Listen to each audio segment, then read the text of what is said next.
আমি কাজ করতে করতে ক্লান্ত। রাতের ২টায় কাজ শেষ করার পর সৌদি আরবের রাস্তায় ঘুরতে বের হব। এজন্য অনলাইন ডাভিস এবং কফির মেশিন সহ লাইট বন্ধ করে দিলাম। যাওয়ার আগে এগুলো একবার দেখে নিলাম। দরজা বন্ধ করে বের হওয়ার আগে চেক করলাম যে দরজা ঠিকমতো লক হয়েছে কিনা। এরপর বেরিয়ে এলাম রাস্তার দিকে।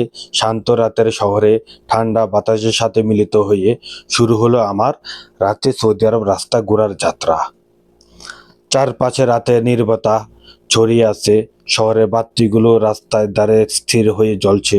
গাড়িগুলো হালকা শব্দে মাঝে মাঝে কানে আসছে, কিন্তু সবকিছু বেশ শান্ত এবং নিরিবিলি। রাস্তার পাশের দোকানগুলো কিছু খোলা কিছু বন্ধ। যেসব দোকান খোলা রয়েছে তাদের সামনে আলোকিত সাইনবোর্ড জ্বলছে। এ রাতের শহরে পরিবেশটি অনেক জাদুকরী।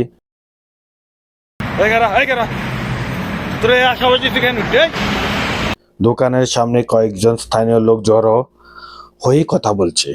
কেউ হয়তো চা খাচ্ছে, আবার কেউ কেউ রাতের ডিউটি শেষ করে বাসায় ফিরছে। একটি কফি শপ থেকে গরমের কফি সুগন্ধ ভেসে যাচ্ছে আমার দিকে।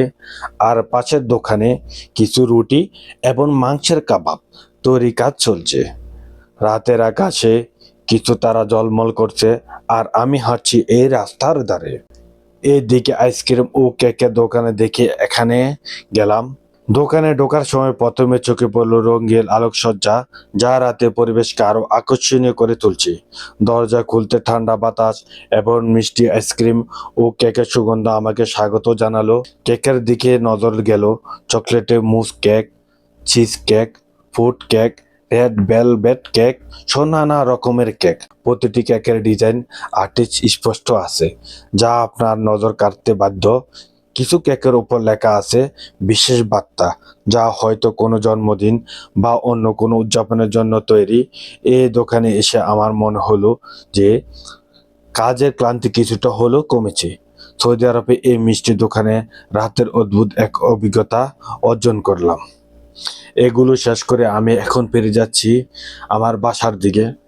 বাসায় যখন হঠাৎ করে যায়, আমার পেছনে দেখি একটি বিড়াল আসে। বিড়ালটি হঠাৎ আমার কোনোভাবে বিড়ালটিকে তাড়াইতে তো পারতেছি না। বিড়ালটি আমি যতটুকু এগেছি, বিড়ালটি আমার পিছু পিছু করে এগোচ্ছে। উপভোগ করছি এই সময়টাকে। সৌদি আরবের এই রাতে আমাকে ঘিরে আছে এক ধরনের নিরিবিলি শান্ত অনুভূতি। কাজের চাপে ভুলে আমি এই মুহূর্তগুলো নিজের সাথে সময় কাটাচ্ছি।